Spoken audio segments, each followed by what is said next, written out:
자, 평강 성도 여러분 안녕하십니까?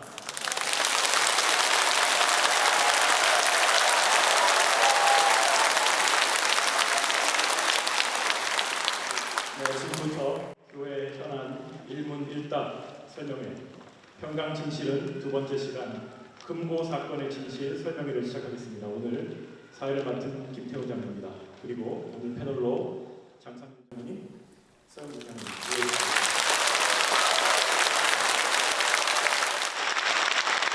자, 금고 사건 많은 평강의 성도님들께서 국내외에서 이 진실에 대해 너무나도 많이 궁금해하고 계십니다.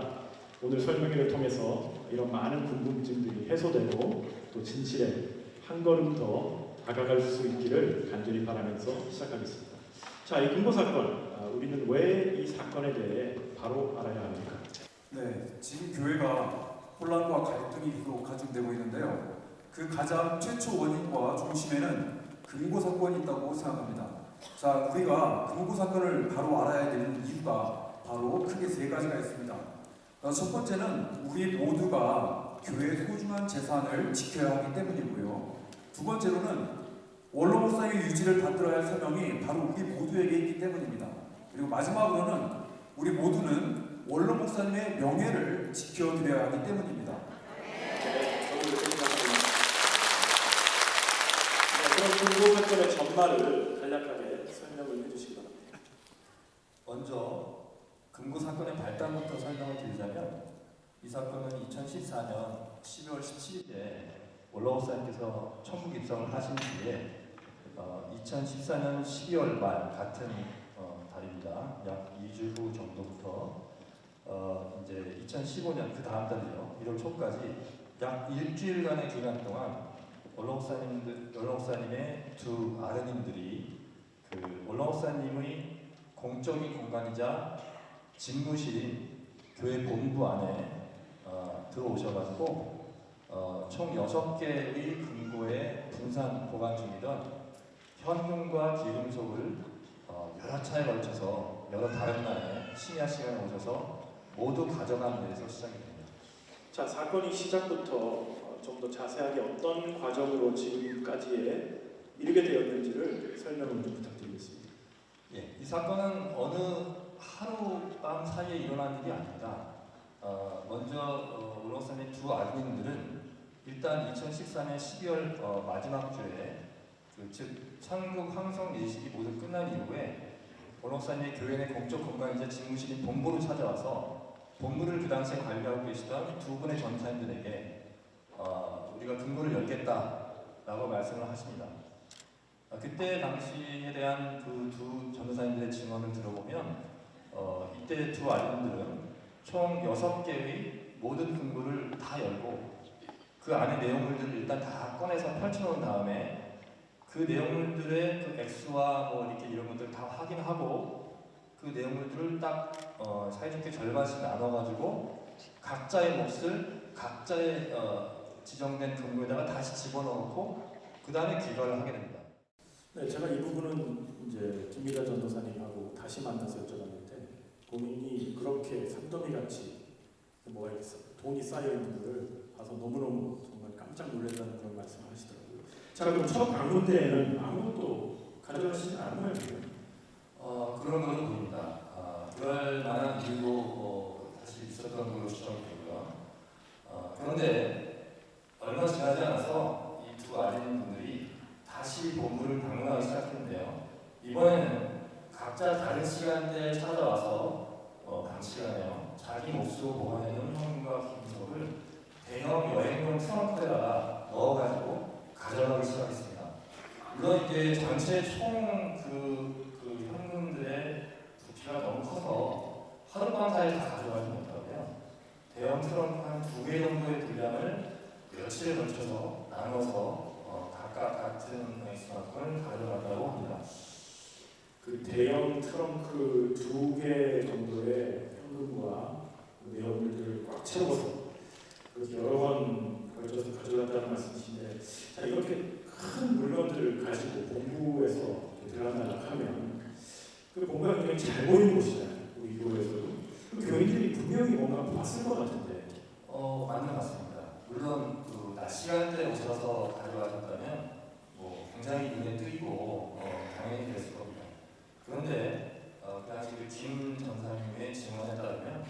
시간대는 조금씩 달랐지만 두 아드님에게 공이 교인들의 왕래가 거의 없는 또는 전혀 없는 늦은 심야 밤 시간대만 찾아왔었다고 합니다. 저도 여쭤보니까 10시 반, 그 정도 시간대 전후에서 이렇게 오셨었다 이렇게 얘기를 하시더라고요. 자, 그럼 이 시간이 이 사건이 어떻게 알려지게 된 거죠? 네, 이 사건이 교회에 알려지게 된 것은 두 아드님이 다녀가신 지 얼마 되지 않은 2015년 2월경이었습니다. 교회 장로님들이 이 금고 사건에 대해 알게 되었고 아주 격분한 나머지 아드님 중에 한 분에게 전화를 걸었다고 합니다. 그러면서 당신이 원로목사님 금고에 있는 재물을 가져왔다고 들었는데 속히 반납하지 않으면 검찰에 고발 조치하겠다 이렇게 경고까지 하였다고 합니다. 아마도 그 이후에 가족회의가 열렸던 것으로 추정을 합니다. 그리고 가족들의 요청이라고 하면서 2015년 2월 15일 주일 오전 9시 40분입니다. 이 당시 당회장이셨던 유 목사님께서 임시당회를 소집하게 되는데 가족들의 요청으로 인해서 임시당회를 소집하게 됩니다. 네, 혹시 그 가족회의에 누가 참석하셨는지 아시나요? 네, 그거는 말씀을 드리기 좀 어렵습니다. 네, 저는 잘 모르겠습니다. 네, 그럼 당연한 건 뭐였습니까? 네, 저도 그 당시 당회원이었기 때문에요. 어느 정도 기억을 하고 있습니다. 당회 안건은 원로 목사님의 재산의 처리와 관련된 보고건이었습니다. 당시 유 당회장님께서는 금고 내에서 원로 목사님이 보관하셨던 재산이 있었음을 알렸고요. 이 재산이 원로 목사님 개인의 재산으로 보는 것이 교회의 입장이다라고 발표까지 하였습니다. 그리고 가족들이 회의를 한 결과 이 재산을 교회에 혼납하기로 결정을 합니다. 자, 마지막으로 이 전액을 임시당의 당일, 다시 말해서 2015년도 2월 15일에 입금할 것을 본인이 가족들에게 확인했다고 당회원들에게 보고하였습니다. 네, 그 당시 회의록을 자세히 보면 전액이 아니라 거의 전액을 반납하겠다 이렇게 유 목사님께서 발표하셨어요. 자, 근데 그 금액이 구체적으로 얼마나 이런 건 전혀 없었나요? 네, 금액에 대한 구체적인 설명은 전혀 없었습니다. 다만 재산을 교회에 헌금한다고만 보고하고 마쳤습니다. 네, 그럼 이거 그냥 일반인들이 듣기에는 굉장히 가족들이 큰 결정을 했다 이렇게 생각할 수 있겠는데, 자, 그럼 그 가족들은 그 돈을 그 당시 당회장께서 보고하신 대로 임시 당회 그 개최 당일에 다 입금하셨나요? 사실 저도 입금을 하신 줄 알았습니다. 그런데 그렇지 않았습니다. 자, 입금 시점을 정리한 화면에 주목해 주시기 바랍니다. 가족들은 4회에 걸쳐서 총 29억 6,081만 원을 교회 가족일동 명의로 입금했습니다. 자, 최초 입금일도 2월 15일이 아닙니다. 바로 3월 8일이었습니다. 그리고 최종 입금일은 그해 12월 28일이었습니다. 네, 제가 이 금액을 보니까 현금으로 다 가져가셨잖아요, 그렇죠? 근데 이렇게 쪼개서 이렇게 갖고 오셨는데 21억 원이고요. 그 다음에 5억 7,604만, 2억 2,647만. 이제 우수리가 이렇게 붙어 있는데 보통 평강 저희 성도들은 뒷자리를 반올림을 하잖아요. 그러니까 500만 원, 50만 원, 30만 원. 이렇게 우수리가 붙어 있는 경우도 좀 있죠. 예를 들어서 11조 그런 것들. 예. 그래서 저는 이 금액을 이렇게 나눠 내신 것도 무슨 이유가 있으셨나 좀 궁금한데, 그건 저는 제가 잘 모르겠습니다. 어쨌든 25억 6,081만 원을 입금하신 걸로 확인했습니다. 자, 그러면 이 9개월에 걸쳐서 이 금액들이 입금이 됐는데, 자, 금고 사건 이게 지금 왜 이렇게 시끄러운 겁니까? 일단 이 금고 사건에는 두 가지의 매우 커다란 쟁점 사안이 있습니다. 첫 번째 쟁점은 과연 원로 목사님의 공적인 공간인 본부 안에 설치된 금고 안에 있는 내용들의 총액 규모가 어느 정도이냐 것이 하나고요. 또 하나는 그 금고 안에 보관되어 있던 내용물들, 그 재물들의 성격이 공적 헌금의 성격이냐 100% 아니면 뭐 100% 사적 그런 재산에 해당하는 거냐, 아니면 거기서 최소한 어느 상당량의 재물이 공적 헌금의 양상을 띠고 있냐, 그런 것들을 구분짓는 것이 굉장히 중요한 부분이 되겠습니다. 먼저 박비 아드님께서는 그동안 문자메시지, 입장문, 공식 석상의 광고들에서도 근거안에 있던 내용들이 이미 교회에 모두 반납되었다라는 주장을 지금까지 펼쳐오고 있습니다. 이 경우에는 이게 만약에 모두 반납된 게 맞다면 교회에 가정 명의로 반납된 돈이 보시다시피 29억 6천만 원 보니까 대략적으로 한 30억 정도만이 근거안에 현금이 있었다는 주장이 되는 건데요. 하지만 이에 반해서 근거안에 있던 내용 중에서 현금만 하더라도 최소 150억 원이 넘는다라는 주장이 굉장히 강하게 서로 맞서고 있습니다. 두 번째 점은 과연 원 목사님의 집무실이자 공적인 공간인 본부 내의 근거 안에 있는 내용들을 원 목사님들의 사적인 개인에서 볼 것이냐, 아니면 교회에 쓰여야 할 공적 헌금을 볼 것이냐는 문제입니다. 자, 그럼 근거 보관 현금 규모에 대해서 좀 구체적으로 설명해 주시죠. 예, 지금까지 다양한 증언들을 종합해서 토대를 해보면 본부 근거 안에 있었던 현금만 최소한 150억 원 이상이었을 것으로 추정이 되는데, 그 근거에 대해서 하나씩 설명을 드리겠습니다. 먼저 본부에서 이렇게 굉장히 수십 년 동안 같이 하시면서 원 목사님을 보필하시던 두 전도사님들의 증언이 있었습니다. 즉 2013년 어떤 날에 원 목사님께서 노량진에서 가져오신, 노량진 대성교에 가져오신 근거 2개 안에 있는 현금을 다 꺼내가지고 좀 더 큰 근거로 옮겨라 하시면서 옮기는 길에 액수를 세봐라라고 하셨다고 합니다. 그래서 근거 1개를 꽉 채우고도 또다시 그 두 번째 근거에 2칸 정도를 더 채웠는데 그 금액이 다 합해서 70억 원 정도였다는 그 현금 계수 메모를 적어서 원 목사님이 보고를 드렸다고 합니다. 이것은 이미 우리 김희자 의원께서 경찰의 참고인 조사 때 지원을 해서 기록되어 있는 내용입니다. 다른 근거 안에 뭐 추가로 현금이 더 있었는지, 얼마나 있었는지 이런 부분에 대한 질문은 없었나요? 잘 아시다시피 저희 쪽 분들은 절대로 어떻게 과장이나 왜곡을 하지 않습니다. 팩트대로 말씀드리면 전사께서는 다른 근거의 내용에 대해서는 뭐 세어보거나 열어보거나 한 적이 없다고 말씀하셨습니다. 하지만 나중에 그 두 아드님 분들이 6개의 근거를 다 열어놓고 펼쳤다가 나눠서 결국 모든 현금과 기금속을 가지고 갔다고 했으니 실제 현금 규모는 굉장히 클 거로 생각이 됩니다. 그럼 이 두 전도사님 말고 또 다른 증언이 있었습니까? 예, 2016년 8월에 우리 교회 아내인 비모 집사님, 영어입니다. 비모 집사님께서 박비 아드님한테 교육관 샬롬 커피에서 만나가지고 그 자리에서 박비 아드님에게 말한 내용이 경찰 참고인 조사 시의 증언으로 기록되어서 남겨져 있습니다. 그걸 보면 비모 집사님이 진술하기를 박비 아드님께서 현금 77억 원과 금괴, 다이아몬드 이렇게를 이제 그 형님과 나누어서 가져갔는데 그 중에서 7억 원을 교회에 헌금했다라고 말했다고 그렇게 기록이 되어 있습니다. 근데 이거는 이제 박비 아드님이 가져간 부분이고요. 나머지 절반, 즉 전도사님 증언과 같이 두 아드님들이 근거 안의 내용들을 똑같이 나눴다고 한 점을 다 감안을 하면 77억 곱하기 2 하면 근거 내에 현금만으로도 최소한 150억 원 이상은 있었던 걸로 쉽게 추정할 수 있습니다. 아, 네, 그러네요. 그럼 증언 이외에 근거에 150억 원 이상이 있었을 것이다라고 추정할 수 있는 또 다른 정황이 있나요?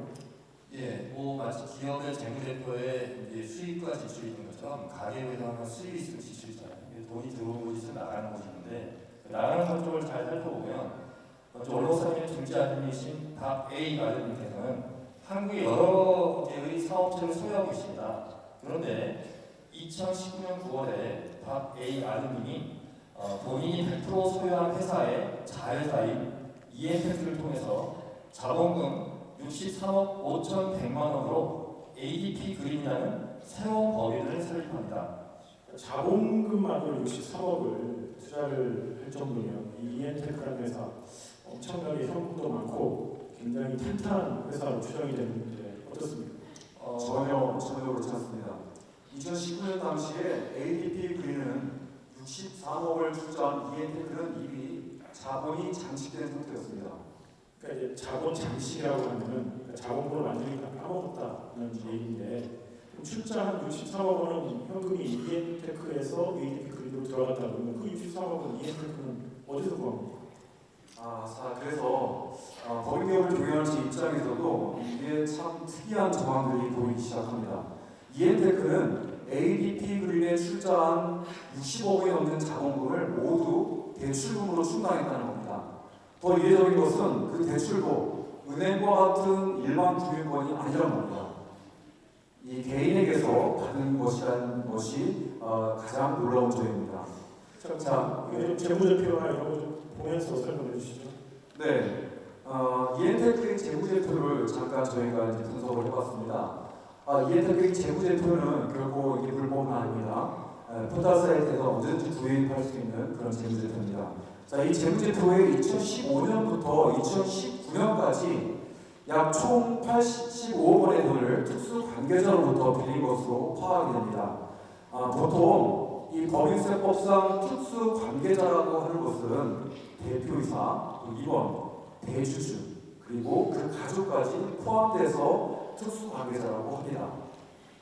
자, 그러면 여기 재무제표를 잠깐 봐주시기 바랍니다. 재무제표 바로 옆에 보시면 주주, 임원, 종업원 해서 37억 5천여만 원을 빌린 것이 보이고요. 그 아래 보시면 특수관계자를 통해서 48억 원을 빌린 것으로 이렇게 보입니다. 자, 그런데 이 차입금이라는 것은 이자를 내야 됩니다. 근데 손익계산서 분석 결과 이 빌린 돈에 대해서는 결코 이자를 지급하지 않은 것으로 보입니다. 제가 이해하고 있던 뭐 특수관계자나 그런 주주, 임원, 종업원으로부터 빌린 돈은 법적으로 이자를 내지 않아도 불법은 아닙니다. 하지만 그렇게 이자를 내지 않았다는 것은 이례적인 거죠. 자, 그럼 이 개인들의 자금 출처를 우리가 알 수 있다면 그 돈이 어디서 어떻게 조달되었는지도 좀 더 명확해질 것 같네요. 자, 그럼 이 두 회사 지금 상태는 어떻습니까? 굉장히 이렇게 큰 리스크를 안고 투자를 한 것으로 추정이 됩니다. 네. 안타깝게도 두 회사 모두 올해 3월부로 법정관리 신청이 진행 중인 것으로 파악이 되었습니다. 자, 두 회사 중 하나인 ADP 그린은 매물로 M&A 시장에 나와 있는 것으로 현재 파악까지 되었습니다. 네, 좀 되게 안타까운 소식이네요. 잘 해결되기를 저희는 바랍니다. 자, 그리고 여기서 이제 저희가 팩트 체크 하나 좀 들어가도록 하겠습니다. 지난 3월 12일 사무엘성전에서 청장년 대상으로해서 연합 기도회를 가졌습니다. 거기서 교회 현황에 대한 설명회를 좀 개최를 했는데 거기서 어느 장로님이 금고 보관 가능 금액이 너무 터무니없다. 이렇게 이제 설명을 하셨다고 했는데, 자, 근데 그 장로님 설명하신 내용이 사실이 아니었다고요?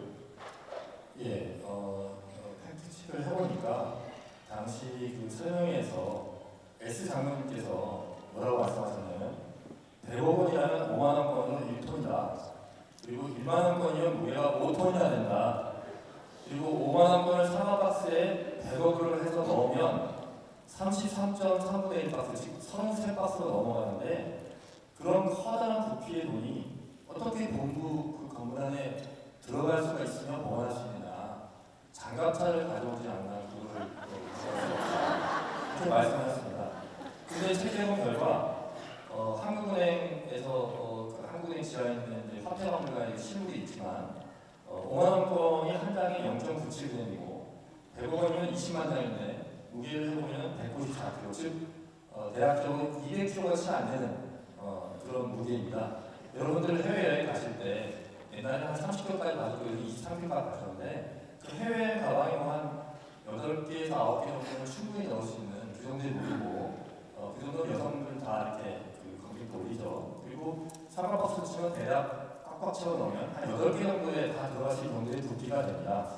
또 사실 확인을 위해서 현재 본부에 남아있는 중형 금고 제작 업체에 연락을 취해서 확인한 결과 현재 남아있는 중형 금고에도 5만 원권을 기준으로 80억 원까지 그 한계에 들어간다는 사실을 확인했습니다. 여기 확인해 보시면 되고요.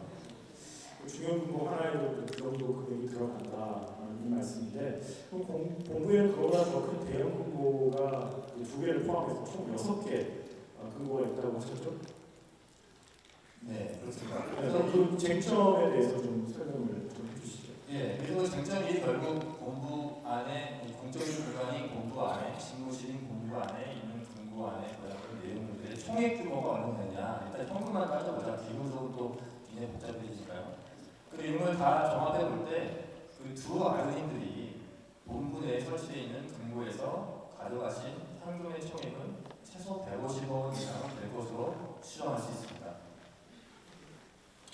그래서 이 사진을 보시면 일단 그 본부 안에 있는 그 금액만 최소 150억 원에다가 전국에 굉장히 많은 연수들 있죠. 거기에 또 이제 금고들이 할 수가 있습니다. 그거는 또 플러스 알파로 더하셔야 되고요. 그다음에 또 해외 지구에도 또 금고가 다 있습니다. 거기 또 이제 플러스 베타도 더해야 되고요. 그다음에 이제 우리가 추정이 쉽지 않은 다이아몬드, 금괴 같은 것들을 또 다 더해야만 이 총액 규모가 나올 텐데 사실 이 총액 규모가 얼마 정도 되면 저도 상당히 궁금합니다.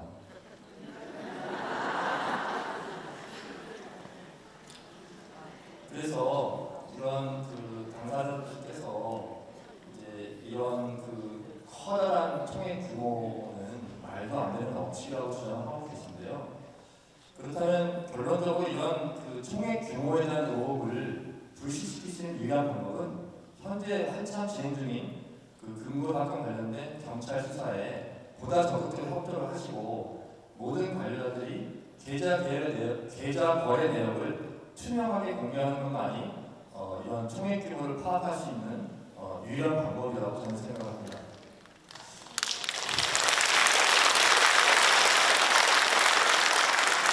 네, 그럼 저희 이제 다음 쟁점으로 좀 넘어가 보겠습니다. 이건 좀 더 뜨거운 논쟁이 있는 것 같은데요. 네, 금액도 금액이지만 이 가장 큰 두 번째 쟁점은 본부 금고 안에 있는 본부 금고 안에 보관되어 있는 이 내용물이 원로 목사님의 개인 재산이냐 아니면 공금, 다시 말해서 교회의 재산이냐 하는 것입니다. 자, 일단 가족들의 입장을 들어보면 다음과 같습니다. 금고의 모든 돈은 성도들이 개인적으로 드린 냉면값을 모아놓으신 것으로 모두 원로 목사님의 개인 재산이고 따라서 가족들의 상속 재산으로 보는 것이 마땅하다는 것이 바로 가족들의 입장입니다. 근데 뭐 일반인의 경우 부모가 이제 사망을 하시면 그 재산은 당연히 배우자 그리고 그 자식들에게 가는 게 맞습니다. 그런데 원로성 경우는 왜 어떻게 다른 겁니까? 예, 그 부분을 저희가 좀 충분히 이해를 해야 되는데요. 그렇게 이해하기 위해서는 먼저 본부 금고에 보관되어 있는 돈이 어떤 성격이냐를 저희가 먼저 한번 확인해 봐야 합니다. 자, 왜냐하면 이 본부 금고에는 가족 측의 주장대로 성도들이 원로 목사님을 사랑하는 마음으로 드린 냉면값도 들어있었겠지만 교회와 기관의 헌금도 함께 보관이 되어 있었다는 사실입니다. 자, 반면 우리 본부에 근무하신 김 전도사님의 증언을 따르면 첫 번째 교회의 절기헌금은 당일에 그리고 두 번째 예외헌금 등은 일정 금액이 수시로 현금으로 회계실에서 본부 금고로 예치되었다는 사실입니다. 자, 여러분들 잘 아시다시피 교회 기관들은 1년에 내고 있는 평강의 날 감사헌금과 또 매년 연말 또는 상반기 하반기로 나누어서 회계 결산헌금을 원로 목사님께 직접 드렸다는 것을 여러분들은 또 평강제일교회 성도들은 모두 잘 알고 계실 겁니다. 네, 저도 이제 요셉성교회 회장을 한 4년 했었고 남성교회 임원도 지금 굉장히 오래전에 하고 있는데 뭐 평강이나 결산감사, 평강마트 수익금 이런 감사원들을 원로 목사님 직접 찾아뵙고 드렸던 기억이 생생합니다. 자, 그런데 지난 3월 19일 청장년 연합기도에서 이모 선교사께서 본인이 20년 가까이 원로 목사님을 본부에서 모셨지만 교회 헌금이 본부로 온 것을 단 한 번도 본 적이 없다라는 설명을 했습니다. 그리고 자신과 박모 선교사가 2인 1조로 본부 청소도 맡았었는데 그때도 그런 경우는 일치 없었고 또 다른 많은 전도사님들도 마찬가지 입장이다라고 강력하게 주장을 하셨습니다. 그래서 제가 이 부분에 대한 확인 차원에서 김모 전도사님과 우모 전도사님을 직접 만나서 제가 1시간 반 정도 이야기 나누면서 사실 확인했습니다. 자, 이 이모 선교사님 이야기를 들어보면 이제 교회 사정을 이제 잘 모르시는 분들 입장에선 마치 이모 선교사님이 20년 넘게 본부에서 원로목사님을 바로 옆에서 하루 종일 이렇게 보필하신 것 같은 그런 식으로 이제 좀 이해를 하실 수가 있는데 표현하시기에 그래서 근데 본부에 실제로 24시간 상주하시면서 원로목사님을 보필한 분은 김모 전도사님과 우모 전도사님이 유일합니다. 이제 오전 6시에 원로목사님 아침 식사를 두 분이 준비를 하신다고요. 그러면 한 6시 반 정도에 전도사님 두 분이 2인 1조로 본부에 옵니다. 와서 청소를 시작합니다. 원로목사님 서재, 그리고 방. 한 30분에서 40분 정도 청소를 다 하시면 그러나서 빨리 서둘러서 경건회를 가셔야 돼요. 그러니까 보통 일반 전도사님들이 본부에 와서 나름대로 시간을 그 정도로 보내는 건 그 시간대가 거의 유일한 거예요. 특별한 경우를 제외하고서. 근데 물론 이제 이모 선교사님하고 강모 선교사님이 2인 1조로 일정 기간 동안 본부를 청소한 것은 맞다고 해요.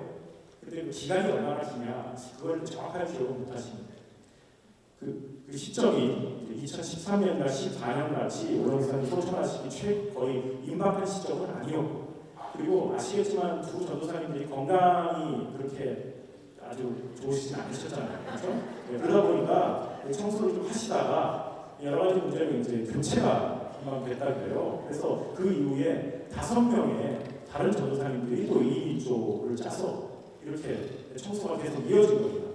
그래서 하루에 한 30-40분 그것도 오전 6시 반에 그 일 시간에 본부에 잠깐 왔다 간 게 다인데 어떻게 본부에서 하루 종일 일어나는 일을 그렇게 자신이 다 아는 것 같이 단언을 할 수 있냐. 그래서 전도사님이 굉장히 울분을 저한테 토하시더라고요. 그리고 6시 반이면 회계신 직원도 출근 안 합니다. 그렇죠? 그 시간에 회계신 직원을 본부에서 볼 수가 없죠. 그렇죠? 그래서 그게 너무나 당연하다. 그래서 이 부분만큼은 정말 저한테 생동감 있게 해명을 해달라 그렇게 말씀을 하셨습니다. 자 그러면 다음으로 각 기관에서 원로 목사님께 헌금을 이렇게 드린 부분이 있는데 그걸 아까 간략하게 말씀하셨는데 조금만 더 설명을 해주시죠. 제가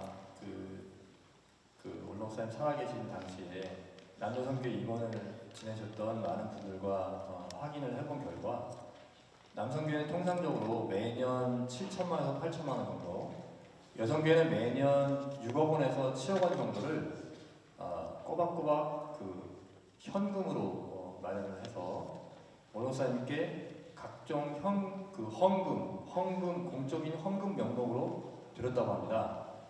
그건 무슨 뜻이냐면 원로사님 공적인 집무실인 본부 안에 설치된 금고안의 내용물들이 모두 사적인 개인 사유재산이다 라는 일부 주장은 굉장히 매우 위험하고 곤란한 주장이 되겠죠. 분명히 어느 정도 이상의 비율이 섞여 있었기 때문에 그렇습니다. 자 그럼 원로 목사님께서는 어떤 이유로 이렇게 엄청나게 큰 규모의 현금이나 이런 돈을 본부 금고에 보관하고 계셨을까요? 42년 동안 이 교회를 다닌 저뿐 아니라 많은 우리 평강교회 성도님들이 원로 목사님을 그렇게나 존경하고 지금도 그리워하는 이유 중에 하나가 원로 목사님께서는 각종 국내외 또는 해외 선교 사업과 교회의 미래를 위한 재원, 특히 이 모리아 성전보다 7배 더 큰 성전을 반드시 지어야 한다. 그래야만 온 열방이 춤추며 달려올 때 그 인원을 수용할 수 있다고 말씀하셨던 걸 생각한다면 원로 목사님이 개인을 위해서 단 1원도 축적하지 않으셨던 것과 그리고 모든 재원들을 개인이 아닌 오직 공적 용도로만 사용하셨다는 것을 너무나 이미 잘 알고 있습니다. 원로 목사님께서는 이 돈을 가지고 어떨 때는 어려운 교직원들의 집을 갑자기 사주시기도 하고 또 어려움에 처한 교인들이 와서 이렇게 울면서 기도 부탁할 때 도와주시기도 하고 재정이 굉장히 열악한 많은 국내 교회들을 도와주셨다는 것은 평강의 성도라면 누구나 다 아는 사실입니다. 그리고 무엇보다도 교회를 미래를 위해서 좀 전에 말씀드린 대성전 건축을 위한 재원을 차곡차곡 모아두셨던 겁니다. 이것은 원로원생께서 평강제일교회 성도님들에게 그 공적 예배인 주일 예배라든지 각종 예배에서 직접 단에서 말씀하시고 직접 몸으로 실천하신 그런 모든 이주와도 아주 잘 일치합니다. 네. 사실 이 쟁점이 양측 입장이 너무 첨예하거든요. 그러니까 가족들과 이제 가족의 입장을 지지하는 측에서는 이 근거사건 고발이 원로 목사님을 교회 헌금을 횡령한 사람으로 그렇게 만들었고 그 결과 그분의 명예를 아주 심각하게 훼손시켰다 이렇게 주장들을 하고 있습니다. 그러니까 박비 아드님 같은 경우 지난 12월 17일 평강의 날 행사에서 고발인들을 교회에서 제명 출교해달라 이렇게 요청을 하시기까지 했는데요. 자, 이런 주장 근거가 있는 겁니까? 물론 이제 그분들은 그렇게 주장을 하시겠지만 저뿐 아니라 많은 분들이 보는 견지에서는 일단 팩트부터 말씀드리면 2001년 즉 원로 목사님께서 소천하시기 거의 한 15년 가까이 전에 14년 정도 전에 2001년 2월 11일 당회에서 원로 목사님께 모든 재정권을 다 일임을 시켜드렸습니다. 그렇기 때문에 원천적으로 원로 목사님은 횡령범이 될 수가 없고요. 그건 아마도 그 가족분들이 이렇게 그 어떤 원로 목사님의 공적 헌금이 들어있는 그걸 다 열어가지고 다 가져갔지 않습니까? 소출하신 지 뭐 한 2, 3주 안에 거기에 대해서 뭔가 그 사법 리스크를 피하고 본인들 스스로에게 면죄부를 주기 위해서 약간 본질을 이렇게 살짝 왜곡하는 게 아닌가 그렇게 생각이 되고요. 또 법적인 관점에서 보면 이 사건을 본다면 두 아드님들이 교회의 돈을 횡령한 것이 아닙니다. 뭐 일각에는 그것이 뭐 아드님들은 횡령을 했고 뭐 또 다른 분은 뭐 배임을 했다 방금 이렇게 돼 있지만 그게 아니고 이분들은 엄밀하게 말씀드리면 평강제일교회 소속이 아닙니다. 원로사님도 여러 번 말씀하셨고 우리 교회 장로가 아니에요. 해외 지교회 다른 교회 장로고요. 그래서 그런 외부인이 교회 시설에 무단으로 어떤 공문이나 뭐 이런 거 없이 절차 없이 누가 들어와서 그 공적인 공간인 본부 안에는 금고에 설치된 것을 열고 거기 내용물들을 모두 가져간 것이기 때문에 이것은 횡령이 아니라 절도에 대한 것입니다.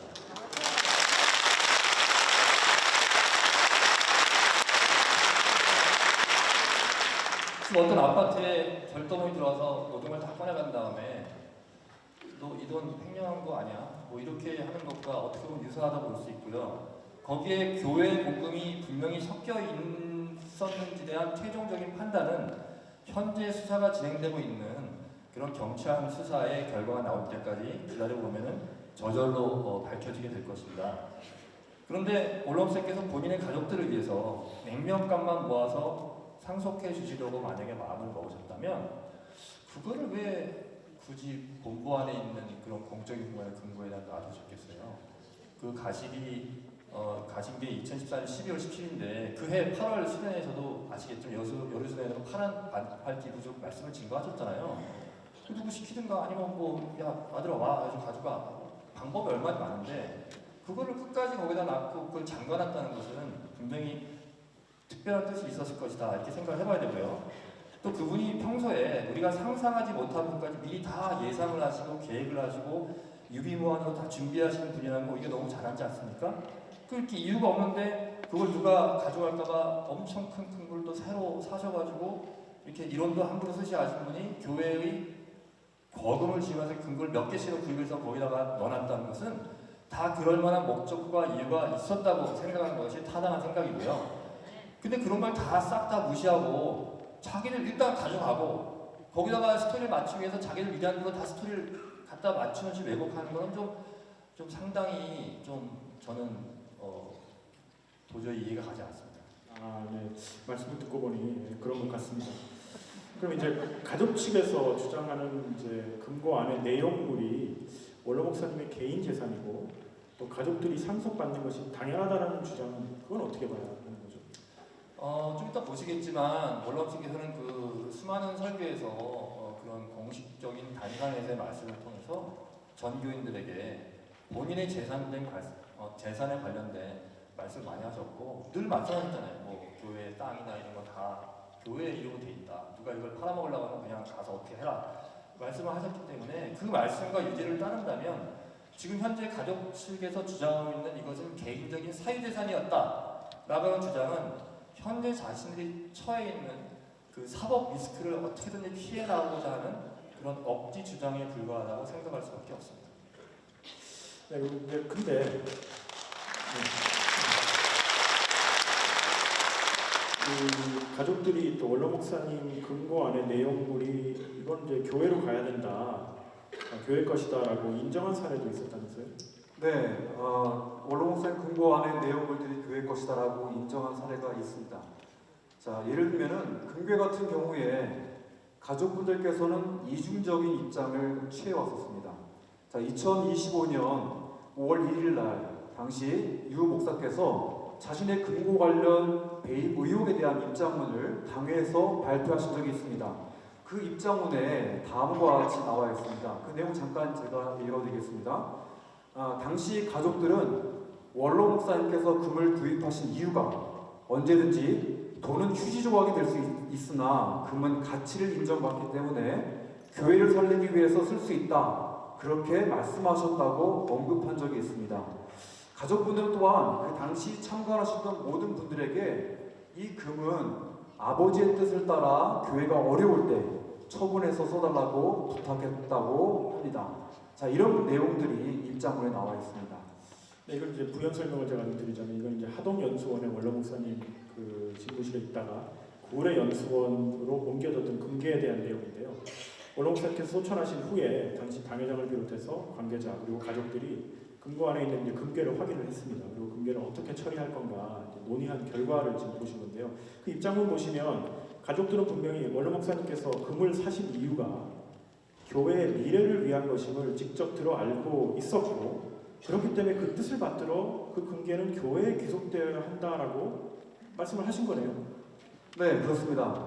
자, 여기서 저희가 앞서 제가 말씀드렸던 대로 이중적인 자세에 대해서 조금 더 자세하게 말씀을 드리도록 하겠습니다. 이 같은 원로 목사님의 집무실이라도 연수원 금고에 있었던 금괴는 교회를 위한 것이고, 그리고 오리동 본부교회 금고에 있는 금괴는 가족들을 위한 것이다. 참 이상한 논리 아닙니까? 그렇죠? 원로 목사님의 뜻을 따른다면 원로 목사님께서 어디에 보관하시던 그 금괴는 장소를 불문하고 모두 다 교회에 기록되어야 하는 거 아닌가요? 네, 그렇죠. 네, 원로 목사님의 말씀은 저희들에게는 곧 명령이죠. 그걸 자의적으로 해석해서는 저는 안 된다고 저도 생각합니다. 그건 이제 가족들을 포함해서 어느 누구도 저는 예외가 될 수 없다고 생각을 합니다. 자, 다음 이슈로 넘어가기 전에 며칠 전에 이제 박비 아드님께서 세 장의 입장문 비슷한 글을 이렇게 올리셨습니다. 근데 이 글에서 보면은 이제 금고 사건에 대한 상당히 많은 그런 추가 해명이 있었던 걸로 이렇게 보이는데, 이거 어떻게 보셨습니까? 그 세 장에 걸친 최근에 그 박비 아드님의 추가 해명에 관해서는 그 사실관계를 짚어봐야 할 부분들이 더 있었습니다. 먼저 그 박비 아드님께서는 이렇게 말씀하셨어요.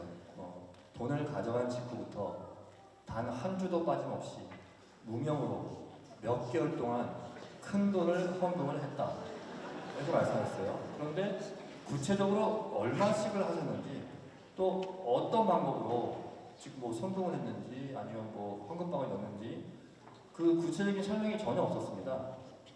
그런 다음에 또 헌금을 시작하고 몇 주일이 지나서 큰 돈이 계속 들어오니까 회계실에서 많이 놀라서 박비 아드님에게 혹시 가족들이 무명으로 헌금을 하시는 겁니까? 라고 확인 전화를 했다고 합니다.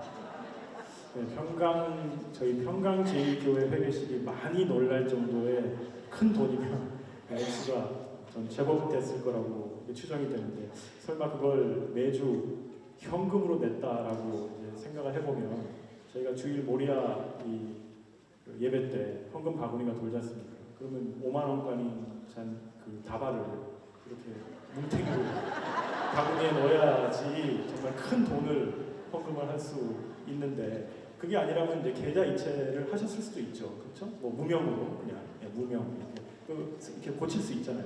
그런데 그렇게 계좌 이체를 하셨다고 하면은 그거는 뭐 기록이 있을 테니까 그 기록을 이렇게 밝히시면 저희가 뭐 더 이상 오해하지 않고 이건 잘 이해가 될 수 있을 것 같습니다.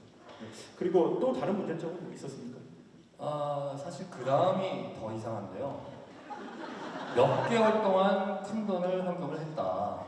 그 다음에 가족회의를 했다 되어 있는데 그 몇 개월 동안이라는 것이 약간 좀 뭐가 안 맞는 게요.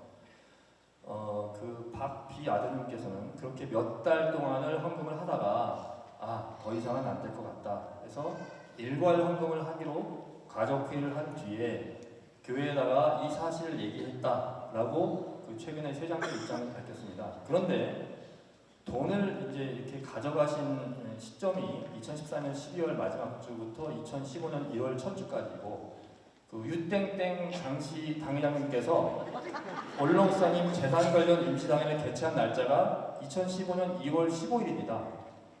근데 당회는 보통 일주일 전에 개최 통보를 해야만 하고 가족들이 회의할 시간도 또 있어야 되니까 앞뒤를 따져보면 그 박비 아드님이 매주 무명으로 거액의 헌금을 한 것은 길어야 한 달 남짓밖에 되지 않습니다. 그런데 본인은 그렇게 거액의 헌금을 몇 개월 동안 지속적으로 하고 나서 도저히 안 되겠어서 가족회의를 했다라고 말씀을 하시니 그 어떤 시간 그 타임프레임 시점이 좀 많이 안 맞는 것 같습니다. 자, 몇 개월 지나서 이렇게 결정을 했다고 한다면 교회에 알린 시점은 빨라야 한 4월 정도 되어야지. 보통 몇 개월 하면 2개월을 몇 개월이라고 그러진 않지 않습니까? 3개월 정도 돼야지 몇 개월이라고 하니까 4월 정도 돼야지 시점이 맞을 것 같긴 하네요. 자, 근데 이제 박비 아드님의 글을 읽어보면 가족들이 일괄 헌금을 하기로 결정하게 된 것도 이렇게 자발적으로 결정한 것으로 이런 이제 투로 저희는 읽히는데 그게 사실입니까? 사실 그렇지 않습니다. 왜냐하면 2015년 2월에 금고 사건을 알게 된 최소 2명의 장로님이 가족에게 전화를 걸어서 재산 반납을 하지 않으면 검찰 고소를 하겠다고 했었습니다. 그래서 당회가 2월 15일에 개최되었으니까 아마도 그 사이에 상황이 매우 급박하게 돌아갔던 것이 아닌가 추측해 볼 수 있습니다. 정황을 보면 자발적으로 헌금을 결정한 것이 아니라 검찰 고발을 피하기 위해서 반납을 하기로 결정한 것이 아닌가 강하게 생각이 듭니다. 네. 그리고 이 입장문을 계속 읽다 보면 무슨 서약서 같은 문서에 대한 부분도 언급을 하셨는데 이건 또 뭐죠? 그 박비 아드님께서 말씀하신 대로 그 이제 3장짜리 입장문에서 원로 목사님 그 집무실 안의 모든 유품을 정리하면서 원로 목사님부터 돈을 빌려간 분들의 이름, 날짜, 금액들이 적혀 있는 문서들을 보았다라고 하면서 이거를 서약서 같은 거다라고 하셨는데 이것은 이제 실질적으로는 이제 원로 목사님께 돈을 빌려가신 분들에게서 받아놓으신 차용증입니다. 그리고 이걸 본인이 봤는데 가족들에게까지 알리지는 않았다라고 하시면서 그 이유가 이 문서들이 잘못 사용되면 그 사람들이 매장될 것 같아서 교회 안에서 그랬다고 마치 그분들을 굉장히 위하는 것 같은 뉘앙스를 풍겼는데요. 또 그러면서도 그 사람들 중에는 즉 그 차용증을 자기만 알고 있는 그 사람들 중에는 지금 공동의회를 지지하는 편에 서 있는 사람도 있다라고 비난을 하셨어요. 근데 이것은 마치 일종의 약간 좀 압박으로 들리지 않습니까? 겁박 내지는 압박으로요. 그런데 즉 말하자면 내가 당신의 큰 약점을 알고 있다.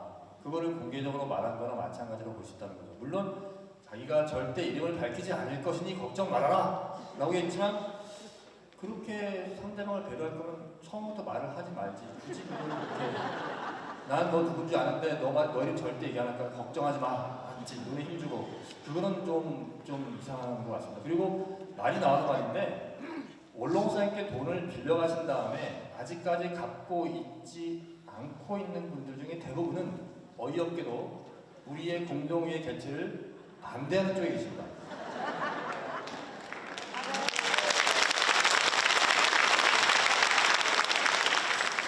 네, 그렇군요. 원로목 목사님께서 받으신 차용증은 사실 육하원칙에 의해서 작성이 되어 있지 않다고 해요. 그래서 이게 법적으로 효력이 없다고 해요. 네.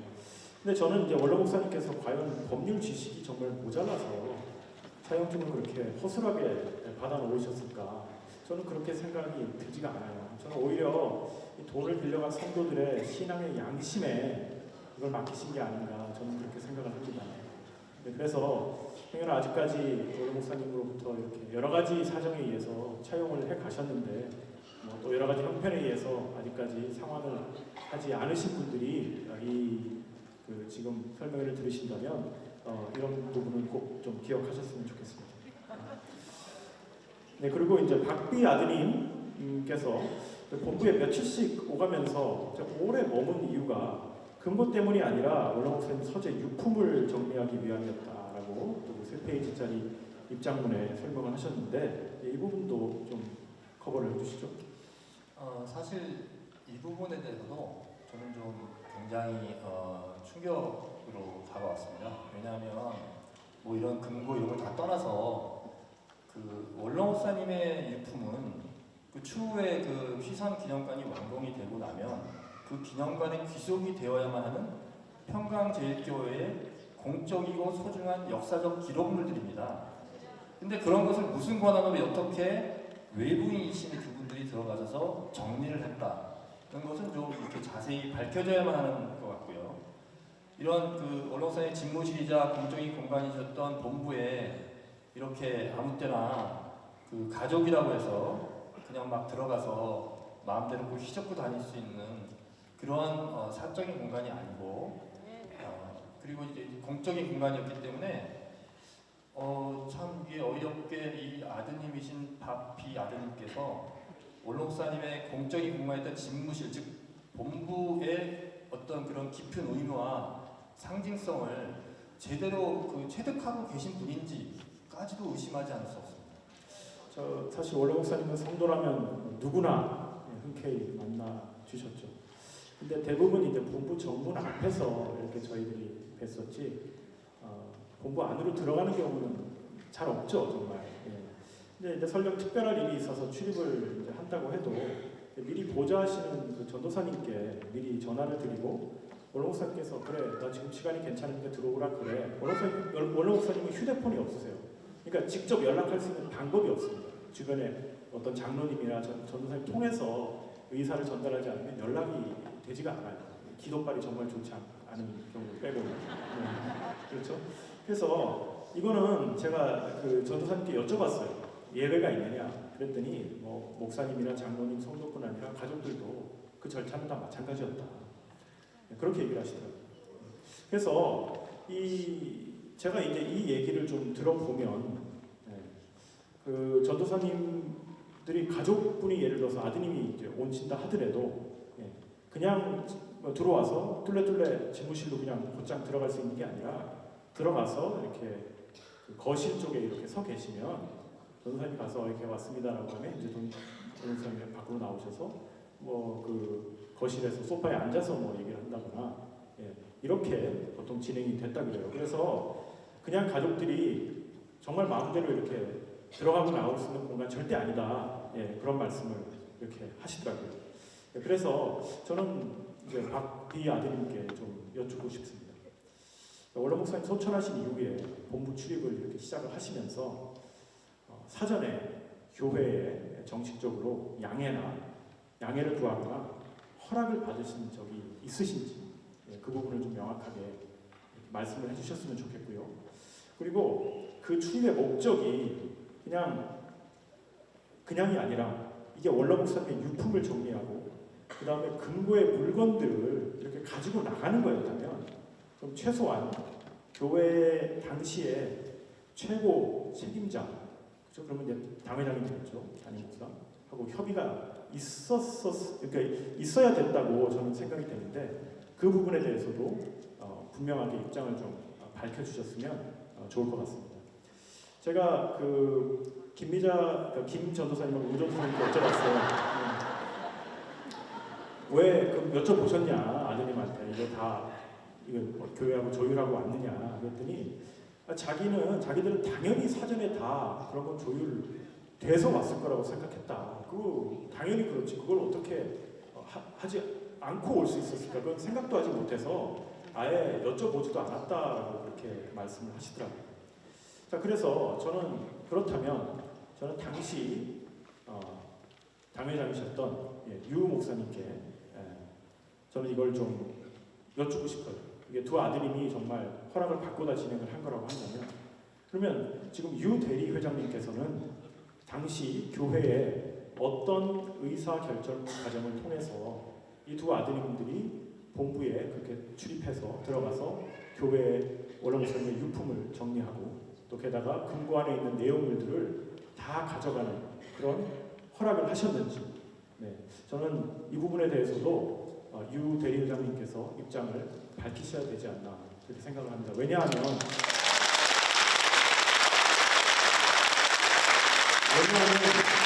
이 부분은 너무나도 많은 성도들이 좀 궁금해하고 계신 것 같아요. 이거는 정말 중요한 포인트인 것 같습니다. 자, 그럼 금고 사건 이제 정리를 좀 해주시기 바랍니다. 정리를 하자면 이 금고 사건의 시작은 두 아드님들께서 외부인의 신부임에도 불구하고 그 육신의 아버님인 원로 목사님의 유지를 무시한 채 원로 목사님께서 그 공적인 공간으로 사용하시는 집무실, 즉 본부 안에 들어가서 그 금고 안에 있던 내용물들을 모두 가져갔다. 여기서 시작을 하게 됩니다. 하지만 두 아들을 비롯한 가족분들과 또는 그 가족분들을 지지하시는 그 측에서는 교회를 위해서 원로 목사님께서 보관하셨던 그 공금 부분들까지도 이거는 공금이 아예 없었고 모두가 다 그분의 개인적인 사유재산이냐라고 주장을 하심으로써 결과적으로는 원로 목사님을 개인 재산을 축적하신 그런 분이었던 걸로 지금 이제 이렇게 만들어 버리고 있습니다. 그리고 제가 한번 여쭤보겠어요. 만약에 역사에는 가정이 없다고 해요. 역사를 되돌릴 수 없기 때문에. 근데 만약에 2014년 말부터 2015년 1월 그 일주일간의 간격 동안에 만약에 두 아드님께서 어떤 특별한 계시나 이런 걸 아니면 평소의 신앙관에 따라서 금고 안에 있는 내용물들을 하나도 안 가져갔다면 과연 8년 반이 지난 지금 이 시점에서 교회가 이 정도로의 극도의 혼란에 빠졌을 것인가? 라는 의문을 한번 가져볼 수 있고요. 두 번째는 좀 더 심한 가정인데 만약에 8년 반 전에 우리 말씀 아버지가 먼저 가시지 않고 지금도 살아계시다. 그런데 이분이 예를 들어 해외 선교를 위해서 한 달 동안 갔다 보니까 금고가 다 털렸더라. 그러면 그 두 아드님한테 원로 목사님이 과연 뭐라고 하셨겠어요? 저는 이걸로 제 결론을 마치겠습니다.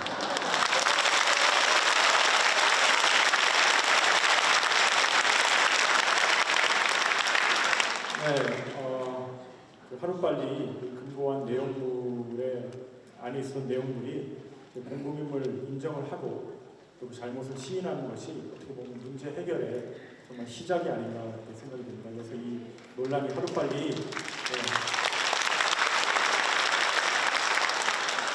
하루빨리 종식시키는 게 결국 우리가 원로 목사님의 명예를 정말 지켜드리는 게 아닌가. 저희는 그렇게 명심해야 한다고 저는 생각합니다.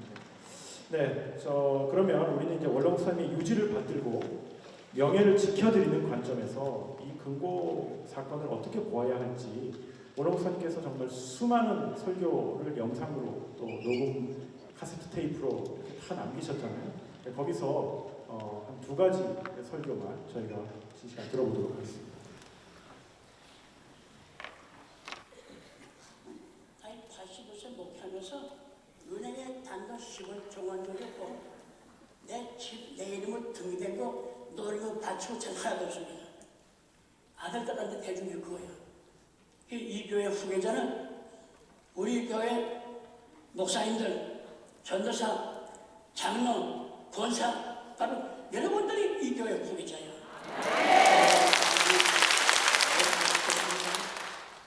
나이 들고는 아들 갖다가 또 교회 목사 당회장 시키고 자연 부부니까 이 교회는 김일성 공장도 취지 아닙니다. 평안교회는 그런 게 없어.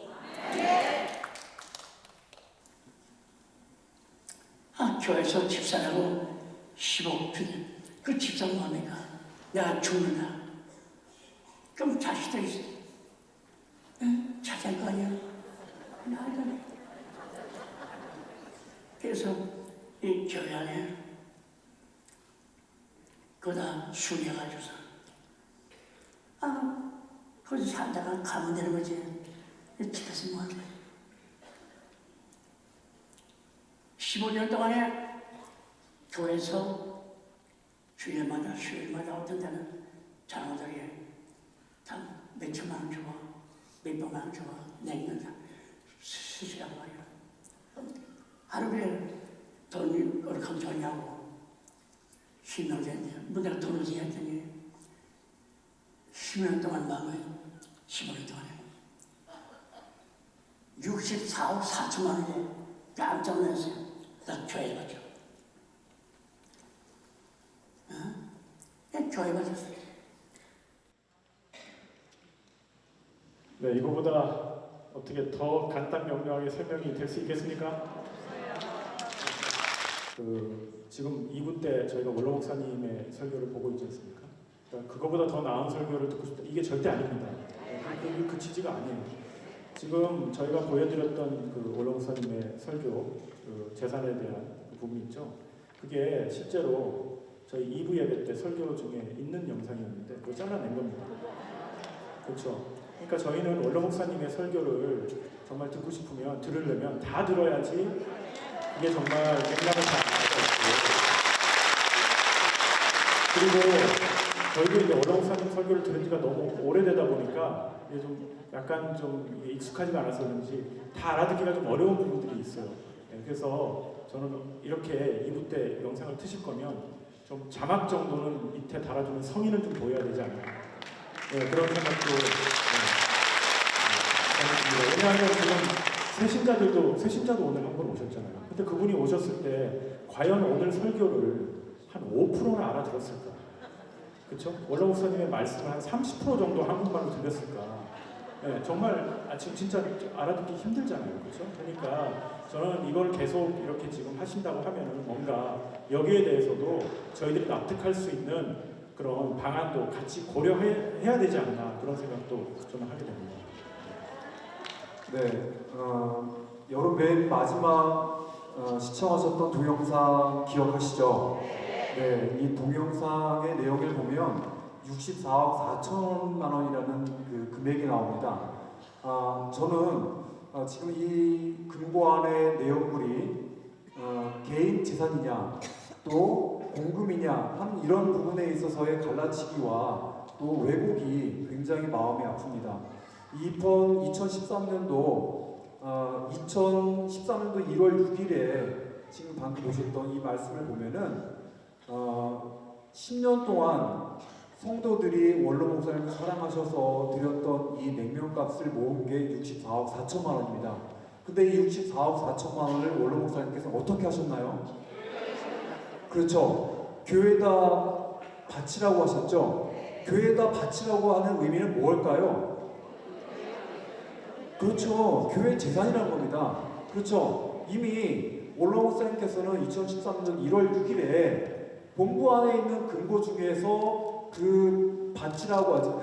냉면값 자체에 대해서도 구분을 미리 다 하셨어요. 근데 그 구분을 미리 다 하셨음에도 불구하고 역시 말씀을 왜곡하게 되면 동영상에 나와 있는 원로 목사의 말씀도 왜곡하게 되는 것 같습니다. 그러나 저희들은 이 말씀을 반드시 구별할 줄 알아야 되고 또 이미 개인 재산이 아니라 교회 재산으로 원로 목사께서 말씀하셨기 때문에 더 이상은 금고 사건에 대해서 이게 개인이냐 아니면 교회 재산이냐 이렇게 나눠볼 것이 아니라 분명히 원로 목사님께서 교회에 바치신 교회의 재산이라는 것을 분명히 저희가 확실하게 믿어야 할 것입니다.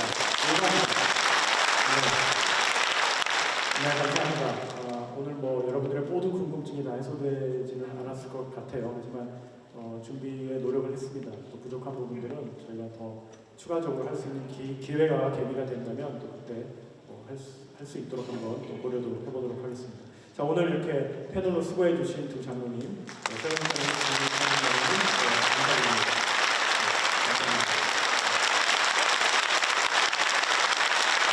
네, 그럼 저희 이승현 목사님의 축도로 저희 오늘 모든 순서를 마치도록 하겠습니다. 기도드리겠습니다. 하나님 아버지, 저희들이 교회를 사랑하는 마음으로 또 원로 목사님을 지켜드리기 위하여 오늘 귀한 설명회를 가졌습니다. 아버지 하나님, 이제 이러한 설명회를 통하여 우리 교회의 진실이 밝혀지게 하시고 우리 교회가 분열과 다툼이 종식되며 이제 오직 아버지 말씀으로 하나 되는 놀라운 화해의 복을 허락하여 주시옵소서. 지금은 우리 주 예수 그리스도의 은혜와 아버지 하나님의 만극하신 사랑하심과 성령님의 감동, 감화, 내주 충만, 교통하심이 오늘도 끝까지 교회를 지키며 믿음을 지키기를 소망하는 모든 성도들 머리 위에, 그들의 가정과 직장과 생업과 교회 위에 이제로부터 영원토록 함께 있을지어다. 아멘.